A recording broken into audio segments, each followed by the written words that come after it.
মামা বাড়ির ভালোবাসা আর আতিথেয়তার তুলনা হয় না। মামার বাড়ি গেলে মনে হয় পৃথিবীর সমস্ত সুখ যেন এখানেই রয়েছে। মামার বাড়ির খাবার আর মামার আদর দুইয়ের মেলবন্ধনে শিশুকালের স্বর্গ। আর এই মামাবাড়ির পথে যাত্রা মানে আনন্দের এক নতুন অধ্যায়। তো good evening my beautiful people, আমি তনু এসেছি নতুন ভিডিও নিয়ে। তো পুরো ভিডিওতে আমার সাথেই থাকবেন, উল্টো দিকে দৌড় দেবেন না কিন্তু। তো চলুন কথা না বাড়িয়ে ভিডিও শুরু করি, লেটস গো। এই যে আমরা আজকে যাচ্ছিলাম মামার বাড়িতে, আর আমাদের বাসায় অনেক গেস্ট ছিল, সেটা তো তোমাদের সাথে অনেক আগে শেয়ার করেছি। এই ভিডিওটা অনেক দিন আগের, বাট ভাবলাম তোমাদের সাথে শেয়ার করি। করব করে করাই হয় না। তো যাই হোক, এই তো আমাদের বাসার গেস্টদের নিয়ে আমরা যাচ্ছিলাম মামাবাড়ির উদ্দেশ্যে। আর যেতেই এই যে এই নদীটা, কীর্তনখোলা নদী, এটা তো মোস্ট ফেভারেট। সে ছোট থেকে এই নদীটা পাড়ি দিয়ে আমরা মামাবাড়ি যাই। আমার তো বেশ দারুণ লাগে। আর বন্ধুরা, তোমাদের এই নদী বা এই প্রকৃতি কেমন লাগে অবশ্যই কিন্তু আমাকে কমেন্টস করে জানাতে পারো। আর এই যে দেখো, ঘাটিয়ে ছিল লঞ্চ, এগুলো আমাদেরকে ছেড়ে রাতে পাড়ি দেয় ঢাকার উদ্দেশ্যে। আর বাচ্চাগুলোকে দেখো কত সুন্দর জলের ভিতর খেলা করছিল। আর এই তো দেখো গাইস, আমার লুক কেমন ছিল কমেন্টস করে জানিও। আর এই দেখো আমরা গাড়িতে এসে বসেছি, আর আমরা তিনজনে একসাথে বসেছি। আর গাইস, এই পিচ্চিটা কিন্তু আমার একটা ছোট্ট কুট্টি বেয়ান হয়। ও কিন্তু খুব মিষ্টি, তাই না বলো? তো গাইস, এখন আমরা গাড়ি ছাড়ার জন্য ওয়েট করছিলাম। যখন এসেছি তখনই একটা গাড়ি ছেড়ে গিয়েছে। তো অনেকক্ষণ গাইস বসে থাকতে হলো। আর গাইস, এই অপেক্ষাটা না ভীষণ কষ্টের। আমার তো খুব পরিমাণ বিরক্ত লাগছিল এই গরমে কি এইভাবে বসে থাকা যায় বলুন তো। আর দেখুন কি করব ভেবে এখন এই পেয়ারা মাখাটা নিয়ে নিলাম এই দুপুরবেলা। আর হচ্ছে এই পেয়ারা মাখাটা খুব বেশি মজা ছিল গাইস, আমার তো ভীষণ ভালো লেগেছিল। দেন এই তো আমরা চলে এসেছি, এখন আবার অটোর জন্য অপেক্ষা করছিলাম। আর গরমে তো অবস্থা পুরো খারাপ। অটো পাওয়া মাত্রই তো পুরো খুশি হয়ে গিয়েছিলাম যে আর মাত্র কিছুক্ষণ।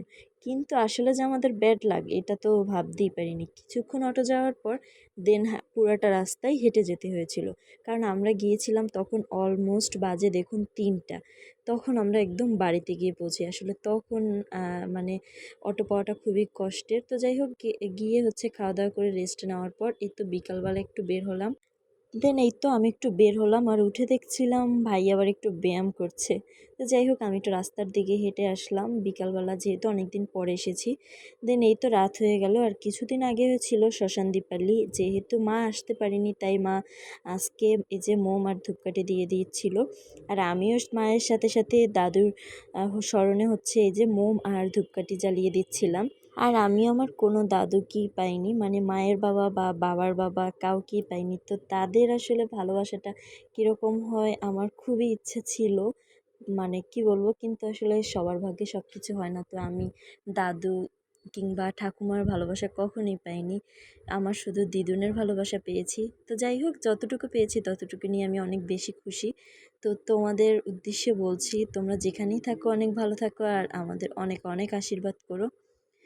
তো যাই হোক গাইজ, দেখো এখন শ্মশানগুলোকে কি সুন্দর লাগছিল। এখানে মায়ের দাদু আরও অনেকে ছিল। তো যাই হোক, এরপরে হচ্ছে ভাইয়ের ফোঁটা ছিল, ভাইয়ের ফোঁটা অনুষ্ঠান। তো নিয়ম অনুযায়ী মামাকে হচ্ছে ভাইয়ের ফোঁটা দিয়ে দিচ্ছিল, আর এটা আমি বেশ এনজয় করছিলাম। আসলে আমাদের এই নিয়মটা নেই, আর যদিও আমার ভাই নেই, থাকলেও হয়তো দেওয়ার মতো ছিল না। তো যাই হোক, কিছু করার নেই। এই তো মা দেখুন মামাকে কি সুন্দর করে ফোঁটা দিয়ে দিচ্ছিল, আর আমরা পাশে বসে সবাই অনেক এনজয় করছিলাম। আর ওই যে ছোটটা, ওটা হচ্ছে আমার মামাতো ভাই, তো ওকে মামাতো বোন ফোঁটা দিবে। যেহেতু আমাদের রিচুয়াল নেই, তাই আসলে আমাদের ফোঁটা দেওয়াটা উচিত না, তাই আমরা ফোঁটাটা দিইনি। তবে এই রিচুয়ালটা আমি অনেক বেশি পছন্দ করি গাইস, কিন্তু আসলে আমাদের রিচুয়ালটা নেই, যার কারণে আমার ইচ্ছাটা আসলে ওরকমভাবেই থেকে গেল। আর এই তো এদিকে দাদা আসেনি, দাদার তো মন খারাপ, তাই ভিডিও কলে দাদাকে একটু ভিডিও করে নিচ্ছিলাম, তাকেও আমরা আমাদের সাথেই রাখছিলাম ভিডিও কলের মাধ্যমে। দেন এই তো সন্ধ্যার খাবার খেতে বসে পড়লাম, মুড়ি মাখা। এটা তো গাইস সবারই অনেক পছন্দ, আমার তো ভীষণ পছন্দ। আর সাথে ছিল দুধ চা। তোমরাই বলো এই কম্বিনেশন খাবারটা কতটা মজা। দেন এই তো রাতে খাবারের জন্য এই যে চিকেন রান্না করছিল মামি। তো আমি গিয়ে বললাম, মামি আমাকে দাও, আমি একটু রান্না করব। তো গাইস আসলে এই মাটির চুলায় রান্না করতে এত বেশি মজা আর খাবারটা এত বেশি পরিমাণ টেস্টি হয় কি বলবো। এটা আমি একটু নাড়াচাড়া করছিলাম, আমার বেশ মজা লাগছিল। আর তোমরা যারা খাও মাটির চুলায় রান্না করা খাবার তারা তো জানোই যে এই খাবারটা কত বেশি মজা। আসলে যাদের যা থাকে না সেটার প্রতি তাদের অনেকটাই আগ্রহ থাকে। তো আমাদের বাসায় যেহেতু এই মাটির চুলা নেই গাইস, আমি মাটির চুলার রান্নাটা ভীষণ ভীষণ পছন্দ করি। তো যাই হোক এই চিকেনটাও কিন্তু অনেক বেশি মজা হয়েছিল। দেন এই যে রান্না শেষে আমি একটু চেক করে দেখছিলাম সব কিছু ঠিকঠাক আছে কি না। আর আসলে খেয়ে দেখলাম সব কিছু একদম পারফেক্ট আছে। দেন এই তো পরের দিন দিদুন চুষি পিঠা বানাতে নিয়েছিল।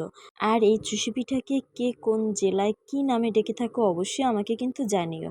আর দেখো এই যে দিদুন রান্না করছিল, আর মামাবাড়ি এসেছি কোনো পিঠা খাবো না তা তো হতেই পারে না। তো যাই হোক এই যে দিদুন খুব মনোযোগ সহকারে এই যে পিঠাটা তৈরি করছিল। দেন এই তো এখন বাসায় যাওয়ার পালা। আমি সব কিছু ক্লিপস আসলে নেইনি, যতটুকু পেরেছি ততটুকু তোমাদের সাথে শেয়ার করলাম। এই তো যাওয়ার সময় এই যে দুধ চা খেলাম, দেন এই যে চুষি পিঠা খেয়ে নিলাম, খুব মজা হয়েছিল। আর সাথে এই যে জাম্বুর মাখা, এটা খেতেও গাইস অনেক বেশি টকটক ছিল, বেশ ভালোই লেগেছিল।